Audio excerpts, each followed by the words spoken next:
Magandang umaga po sa ating pong lahat. Tayo po ay nasa pag-aaral po ngayon sa ating pong banal na kasulatan. Pumunta po tayo sa pangalawang hari, chapter 4, verse 1 to 17. Sabi po doon, minsan ang asawa ng isa sa mga propeta ay lumapit kay Eliseo. Sinabi niya, hindi po kaila sa inyo na ang asawa ko'y namuhay ng may takot kay Yahweh hanggang sa mamatay. Ngayon po, ang dalawang anak na lalaki ay gustong gawing alipin ng isa sa mga pinagkakautangan namin. Ano ang maitutulong ko sa iyo? Tanong po ni Eliseo. Ano bang mayroon ka sa bahay mo? Wala po, maliban sa isang boteng langis, sagot niya. Sinabi ni Eliseo, puntahan mo ang iyong mga kapitbahay at humiram ka ng mga lalagyan ng langis hanggat mayroon kang mahihiram. Pagkatapos, magkulong kayong mag-iina sa inyong bahay at lahat ng lalagyang nahiram mo ay punuin mo ng langis na nasa bahay mo. Itabi mo ang mga napuno na. Umuwi nga ang babae at pagting sa bahay ay nagkulong silang mag-iina at isa-isang pinuno ng langis ang mga lalagyan habang ang mga ito'y dinadala sa kanyang mga anak. Hindi alam ng ina na puno ng lahat, kaya sinabi niya, abutan pa ninyo ako ng lalagyan. Puno na pong lahat, sagot ng kanyang mga anak at tumigil na ang pagdalo ng langis. Pumunta siya kay Eliseo, ang lingkod ng Diyos, at isinalaysay ang nangyari. Sinabi ni Eliseo sa babae, ipagbili mo ang langis at bayaran mo ang iyong mga utang. Ang matitira ay gamitin ninyo mag-iina. Panginoon, maraming salamat po sa pagkakabasa ng iyong banal at buhay na salita. Panginoon, samahan mo po ako sa pagpapaliwanag ng iyong pong banal na salita.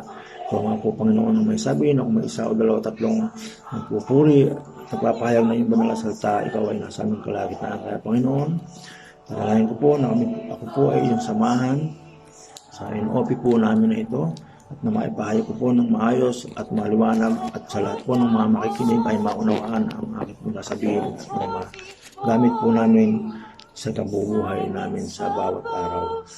Maraming salamat, Panginoon. Tapos sa mga dalangin sa pangalan ng anak na si Jesus. Amen. Amen. Magandang umaga po sa ating po lahat. Inuulit ko sa ating pong binasa. Ang nakita ko po dito sa binasa po na ating verse ay pinagatan ko po itong Be the Vessel. Ito po ay isang napakahalagang pakto sa Old Testament story. Kung ating pong pagmamasdan, ang ating pong binasa, ay napakalaki pong katotohanan po ito na nangyari po sa Old Testament. Kaya po, kung maaari po, ay unawain po natin mabuti ang ating pong binasa at mamay sa buhay po natin. Kumbaga po sa ating pong panahon ngayon, kung minsan po sinasabi natin, paano na kaya ako makababayad sa mga bill kapag nagdadating na at wala kang hawak na pera, di po ba? Sa pamumuhay po natin sa kasalukuyan. Ito pong babae na ito ay lumapit kay Prophet Eliseo at sinabing namatay na ang kanyang asawa, subalit namuhay ng may takot sa Diyos bago namatay. At ang naniningil po sa kanya ng pautang ay gustong gawing alipin ang kanyang dalawang anak. Kung titingnan po natin ang istorya ng mag-iina na ito, ang gusto mong mangyari ng nagpautang ay gawing slavery ang generation o ang future ng kanyang mga anak, di po ba? Na may mga pagkakautang. Ang nakasaad po sa Bible, ano po ang nakasaad sa Bible?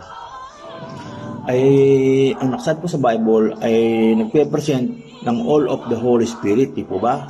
All in the Bible represent the miracle power of God, di po ba? The intervention of God. Kung ating pong isipin mabuti. And this, the intervention of the Holy Spirit. Kaya po, paano po natin maisasabuhay ang naging karanasan po ng mag-iina po na ito? To stay free. At yung pagmamasdan po natin ang istorya ng mag-iina na ito, ang kasagutan po ay nasa kanila pong bahay. At ang intervention ng Holy Spirit ay sumasa kanila. Kaya nga po, ano ang tanong po ni Prophet Eliseo sa kanila? Ano ba mayroon ka sa bahay mo? Di po ba? Ano po ang sagot ng byuda? Maliban sa isang boteng langis, kung atin pong iisipin, isang boteng langis lang po yun, di po ba? Ano po ang meron sa atin pag sa mga bahay po natin? Pumapasok po ba ang miracle sa atin po mga bahay? Katulad po ng sabi ng byuda, maliban po sa isang boteng langis. Subalit ang sabi po ng prophet dito, nasa sa inyo na lahat. Dahil kung titingnan po natin, ang sabi po niya, humiram ka ng mga lalagyan ng langis. Humiram ka ng mga lalagyan. Hanggat may mahihiram ka. Alam niyo po ba ibig sabihin ng hanggat may mahihiram ka? Yun po parang wala pong makatapusan yun, di ba? Kung titingnan po natin, hanggat may mahihiram ka. Kung pagbabasdan po natin mabuti ang mga salita po dito ni Prophet Eliseo, ang pagpapala po sa pamilyang ito ay bumuhos ng walang tigil. Kaya ano nga po ang sabi? Ano po ang nangyari? Magkulong kayong mag-iina sa inyong bahay at lahat ng nahiram mong lalagyan ng langis ay iyong punuin. Sa buhay po natin, ganyan din po ba dumadaloy ang mga blessing sa atin? Sa ating po mga buhay? Kung isipin po natin mabuti ang istorya po ng byuda na ito, sobra pa sa kanyang inaasahan ang ginawang blessing sa kanila pong buhay. Bakit po? Isipin niyo po, hindi po alam ng byuda na puno ng lahat ng boteng kanyang nahiram. Kaya nasabi niyang, abutan pa ninyo ako ng lalagyan. Sa ating pong mga buhay, ganyan din po bang magbigay ng blessing ang Panginoon? Higit pa po sa ating mga inaasahan? Kaya nga po pwede ko sabihin na kung ibibigay po natin lahat ang ating buhay at siya ang gagawin nating driver sa ating mga buhay, sigurado po akong makakatulad din po natin ang byuda na yan. Dahil sa ating pong Panginoon, all is available. Tandaan po natin mabuti yan. Kung nasa atin po ang Panginoon, sino pa po ang makakatalo sa atin? Wala na, di po ba? Isipin po natin ang isang boteng langis na nag-multiply sa buhay po ng mag-ina. At may sumobra pa. Ganyan po kung magbigay ng blessing ng ating pong Diyos na buhay. Ang tunay pong laman ng istorya po na ito na mag-ina po na iyan ay ang lahat po sa Panginoon ay hindi po problema. Dahil kung tayo po ay nasa Kanya, ang lahat po ng ating pangangailangan ay aapaw sa ating po mga buhay. Amen po ba? Ang kailangan lang po natin ay maging vessel po natin siya. Kamukha po ng mangyari sa byuda na ito, sa mag-iina po na ito. Determinado po siyang punuin lahat ng kanyang nahiram ng mga lalagyan. Dahil ano po ang sabi sa kanya? Magkulong kayong mag-iina sa inyong bahay. Kaya alam po ng byuda, nabubuhos talaga sa kanila ang pagpapala. Isipin niyo po, humihingi pa siya ng lalagyan, samantalang hindi niya na mamalayan, puno ng lahat ng kanilang hiniram. Kaya nga po, tingnan po natin, ganun din po sa ating po mga buhay. Sa kawalan ng mga pangailangan, lalong-lalo na po sa mga pinansyal, sa mga pangailangan natin sa pang-araw-araw, iisa lang po ang ating pong kailangan. At yun po, alam naman po natin si Jesus, di po ba?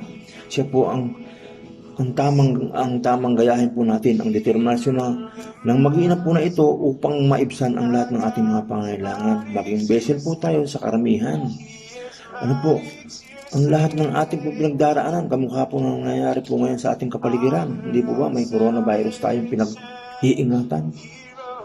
Ano po ang kailangan po nito? Kasi po, dito po may plano po ang Panginoon sa ating po mga buhay. Kaya, hintayin lamang po natin na matapos ito at ang pinaka-importante po ng spiritual nating kalagayan. Lagi po tayong manalangin sa Panginoon, tumawag po sa Kanya dahil alam ko po na may plano po ang Panginoon kaya niyo po ginawa itong bagay na ito. Kaya lagi po tayong mag-ingat sa ating po mga pamamahay. Maglagay po tayo ng social distance, di po ba? Yung nga po sabi ng karamihan, Kaya nga po, lagi po tayong tumawag sa Kanya. Huwag po natin siyang kakalimutan sapagkat mahal na mahal po tayo ng Panginoon. Gawin po natin siyang driver sa ating po mga buhay, lalo-lalo na po sa ating po mga pamilya. Kaya Panginoon, kaya po mga kapatid, yun na po ang hinihiling ko sa inyo. Tumawag po tayong lagi sa Kanya at tayo po laging manalangin. Dito na lang po, Panginoon. Maraming salamat po, Lord. Maraming salamat po, Panginoon, sa katagumpayan ng iyong salita sa araw na ito. Tinataas po, Panginoon, ang buhay po ng Jesus Lord Church worldwide, Panginoon, at ng Body of Christ, Panginoon. Tinataas po, Panginoon, ang kanila pong mga buhay sa mga nanunungkulan, sa mga pastor, international pastors, national pastor, Panginoon. Kayo na po, Panginoon, ang bahala po sa kanila pong mga buhay. At patubayan po, Panginoon, ang kanila pong mga buhay, sampu po ng kanila pong mga pamilya. At tinataas ko rin po, Panginoon, lalo-lalo po, Panginoon, dito po sa Barangay Bonifacio at sa buong Salinardo, Panginoon. Tinataas ko po ang buhay po ni Pastora Anet na patuloy mo po siyang, Panginoon, gamitin at siya pong pag-akayin sa lahat po ng kanya pong nasasakupan dito po sa buong Salinardo, Panginoon. Pagpalain po ang kanya pong buhay, ganoon din po ang kanya pong buong pamilya at sa mga manggagawa, Panginoon. Huwag mo po, Panginoon, pababayaan na magkaroon ng mga kasakitan at karamdaman ang mga nanunungkulan po sa inyo at matupad po, Panginoon, na sana po ay mabigyan po mo po sila lahat ng kapangyarihan, ng karunungan at upang masundan po namin lahat ng aming pong mga pinanunungkulan sa iyo pong binigay na ministry sa aming pong mga lugar-lugar. Kaya, Panginoon, tinataas ko muli ang buhay po ng lahat po ng Body of Christ, Panginoon. Kayo na po lahat ng bahala po sa amin at sa lahat po ng mga magagawa. Maraming salamat, Panginoon. Tupasan mo kadalangin sa pangalan ng si Jesus. Amen and amen.